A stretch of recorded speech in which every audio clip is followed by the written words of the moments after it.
यह आध्यात्मिक उपदेश उन सभी भक्तों के लिए है जो सरल उपायों से जीवन की समस्याओं का समाधान चाहते हैं।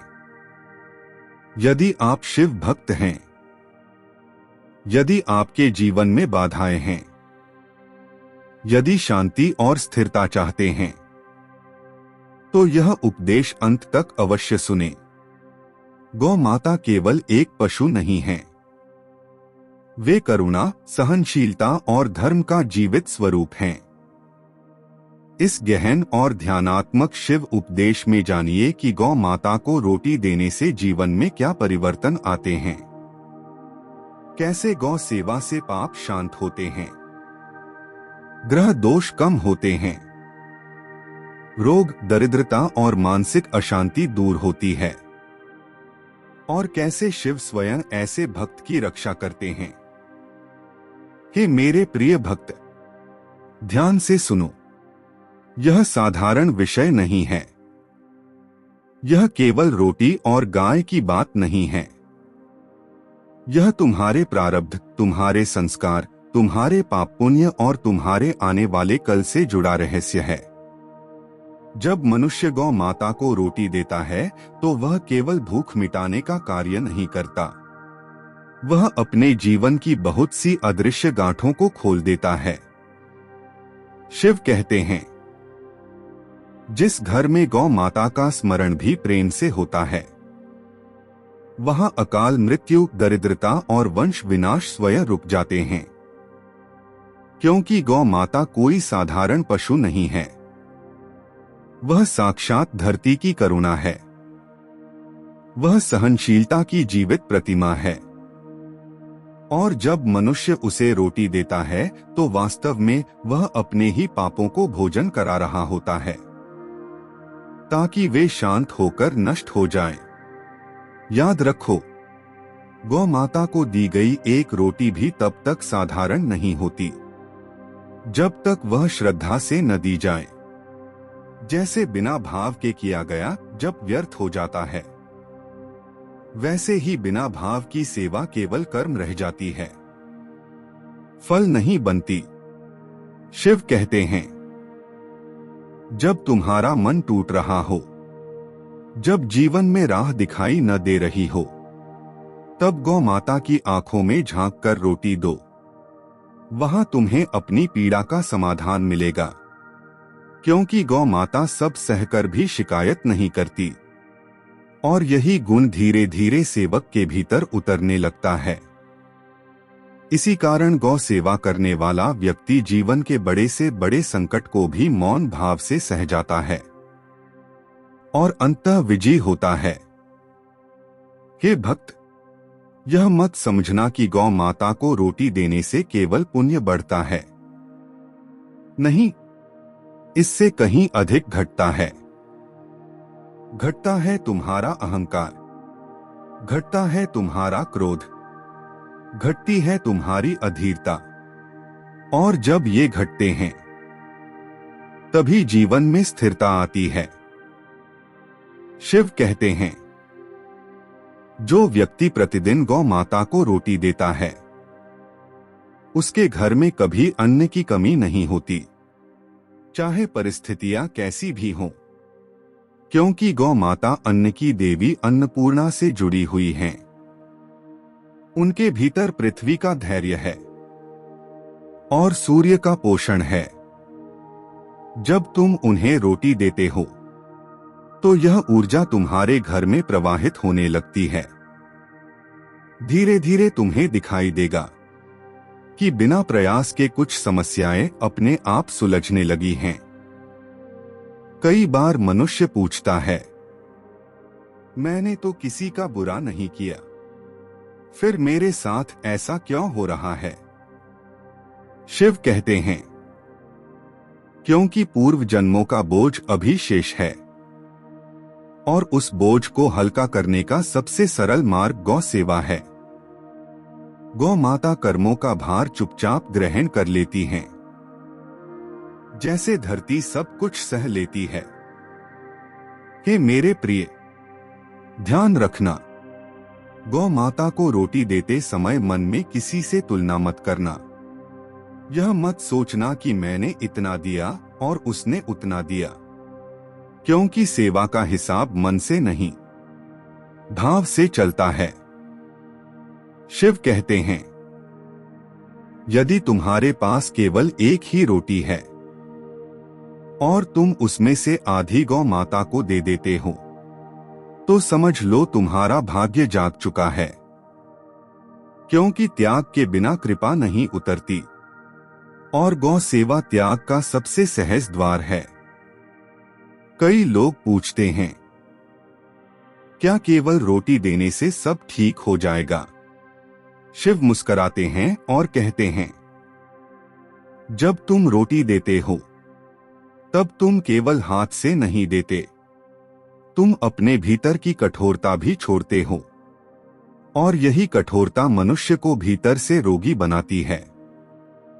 गौ माता के पास बैठने से मन शांत होता है, रक्तचाप नियंत्रित होता है, विचारों की उथल पुथल धीमी पड़ती है। यह कोई चमत्कार नहीं, यह प्रकृति का नियम है। हे भक्त, याद रखो, गौ सेवा करने वाला व्यक्ति कभी अकेला नहीं रहता, चाहे संसार साथ छोड़े, लेकिन शिव और शक्ति दोनों उसके साथ चलते हैं, क्योंकि गौ माता शिव की करुणा का विस्तार हैं। जब तुम उन्हें रोटी देते हो तब तुम्हारे पितृ भी तृप्त होते हैं, क्योंकि गौ माता पितृलोक और पृथ्वी लोक के बीच सेतु हैं।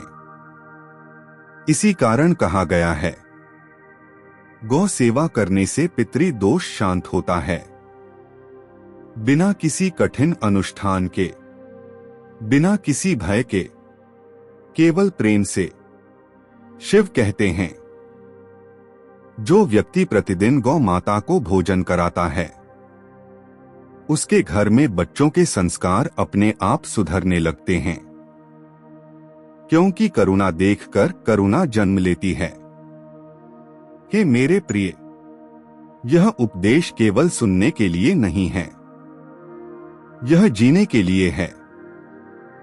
गौ माता को रोटी देना कोई दिखावा नहीं, यह आत्मा का संस्कार है, और जो इस संस्कार को अपना लेता है, उसका जीवन धीरे धीरे साधना बन जाता है।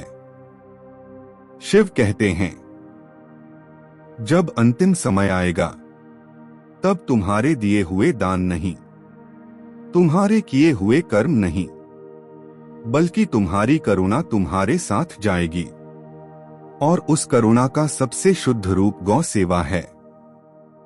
शिव कहते हैं, गौ माता को रोटी देना तब सबसे अधिक फल देता है जब मनुष्य उसे किसी मजबूरी में नहीं, बल्कि कृतज्ञता में देता है। कृतज्ञता कि मुझे यह जीवन मिला, यह श्वास मिली, यह अवसर मिला, क्योंकि जो कृतज्ञ नहीं होता उसकी पूजा भी बोझ बन जाती है, लेकिन जो कृतज्ञ है उसका मौन भी तप बन जाता है। गौ माता को दी गई रोटी वास्तव में तुम्हारे अहंकार की आहुति है। जैसे यज्ञ में आहुति डालते ही अग्नि प्रज्वलित होती है, वैसे ही गौ सेवा से तुम्हारे भीतर की चेतना जागने लगती है। हे भक्त, तुमने देखा होगा, कई लोग धनवान होते हुए भी अशांत रहते हैं, और कई साधारण होते हुए भी संतोष में जीते हैं।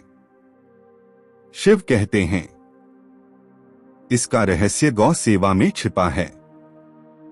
जो व्यक्ति नियमित रूप से गौ माता को रोटी देता है, उसके धन में स्थिरता आती है, क्योंकि धन का सबसे बड़ा शत्रु लोभ है, और गौ सेवा लोभ को पिघला देती है।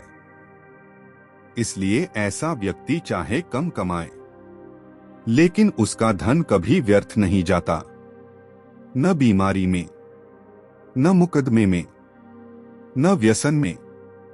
गौ माता उसकी रक्षा करती हैं, अदृश्य रूप से, शांत रूप से। हे मेरे प्रिय, अब रोगों का रहस्य सुनो। शिव कहते हैं, शरीर के अधिकांश रोग मन से जन्म लेते हैं और मन के रोग करुणा के अभाव से। जब तुम गौ माता को प्रेम से रोटी देते हो तब तुम्हारे भीतर करुणा का प्रवाह शुरू होता है। यह प्रवाह मन को नरम करता है और नरम मन में रोग टिक नहीं पाते। इसी कारण पुराने काल में वैद्य रोगी को गौशाला भेजते थे, क्योंकि वहां औषधि नहीं, संतुलन मिलता था। गौ माता की श्वास, उनका स्पर्श, उनका मौन मनुष्य के तंत्र को पुनः प्रकृति से जोड़ देता है। बहुत लोग पूछते हैं, विवाह में विलंब क्यों हो रहा है, संतान क्यों नहीं हो रही? शिव कहते हैं, जहां जीवन का प्रवाह रुक जाता है वहां सेवा से प्रवाह पुनः चालू होता है। गौ माता सृजन की शक्ति हैं। उन्हें रोटी देने से सृजन के द्वार खुलते हैं। विवाह का योग बने, संतान का सुख मिले या परिवार में प्रेम बढ़े, यह सब धीरे धीरे स्वतः होने लगता है, बिना किसी जबरदस्ती के। हे मेरे प्रिय, ग्रह दोषों की बात भी सुन लो। लोग बड़े बड़े उपाय करते हैं, डरते हैं, घबराते हैं। शिव हंसते हैं और कहते हैं, ग्रह भी करुणा के आगे झुक जाते हैं। शनि की कठोरता, राहु की उलझन, केतु की विच्छिन्नता सब गौ सेवा से शांत हो जाती है, क्योंकि गौ माता के भीतर नवग्रहों की ऊर्जा संतुलित रूप में विद्यमान है। इसी कारण कहा गया है, गौ सेवा सबसे सरल और सुरक्षित उपाय है। अब सबसे अंतिम और गहन बात, गौ माता को रोटी देते समय किसी इच्छा की सूची मत बनाना, क्योंकि इच्छा सेवा को सौदा बना देती है। बस इतना कहना, हे माता, जो मेरे लिए उचित हो वही देना, और यही समर्पण तुम्हें हल्का कर देगा। शिव कहते हैं, जब मृत्यु का क्षण आएगा तब जिन हाथों ने गौ माता को भोजन कराया होगा वे हाथ कभी खाली नहीं होंगे, क्योंकि करुणा खाली हाथ नहीं लौटती।